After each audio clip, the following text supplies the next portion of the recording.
আসসালামু আলাইকুম আরহামতুল্লাহি ওবারাকাতু। ফ্রেশার ফার্মের পক্ষ থেকে আপনাকে স্বাগতম। ভিডিওতে যে জায়গাটা দেখতে পাচ্ছেন, আমরা এই জায়গায় শুরু করতে যাচ্ছি ফ্রেশার ফার্মের ইন্টিগ্রেটেড ফার্ম, অর্থাৎ সমন্বিত খামার বা সমন্বিত ফার্ম। আমরা আমাদের এই প্রজেক্টে গরু, ছাগল, ভেড়া, হাঁস, মুরগি, সবজি, ধান, সরিষা, ভুট্টা ও মাছ চাষ করব ইনশাআল্লাহ। আমরা চেষ্টা করব আমাদের এই চাষাবাদটা অর্গানিক পদ্ধতিতে করার।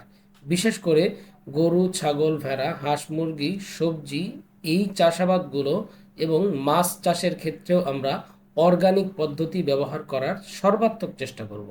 বাকিটা আল্লাহ তাআলার ইচ্ছা।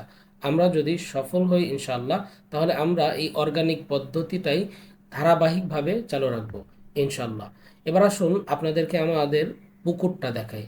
আমরা এই যে সামনে পুকুরটা দেখা যাচ্ছে, আমরা এই পুকুরের চার পাশ দিয়ে নেট দিয়ে বেড়া দিয়ে নিয়েছি এবং উপরেও নেট দিয়ে দিয়েছি, যেন এই পুকুরে বাহির থেকে কোনো সাপ অথবা কোনো পাখি এসে মাছের কোনো ক্ষতি না করতে পারে। এবং এরপরে আসুন আপনাদেরকে দেখাই আমাদের গরুর যে ফার্ম আমরা তৈরি করতে যাচ্ছি, এইটার গরুর শেড। এখানে কিছু গরু আগের থেকেই রাখা আছে এবং শেডটা আগের থেকেই তৈরি করা আছে। আমরা এর বাহিরেও আরও শেড তৈরি করব। এই যে এই জায়গাটা দেখতে পাচ্ছেন, এই জায়গার পুরোটা জুড়ে আমরা গরু ছাগলের শেড তৈরি করব ইনশাল্লাহ। সো আমাদের সাথেই থাকুন। পরবর্তী কোনো ভিডিওতে আবার দেখা হচ্ছে ইনশাল্লাহ। সে পর্যন্ত সবাই ভালো থাকুন। আসসালামু আলাইকুম আ রহমতুল্লাহি ওবরাকাতুহ।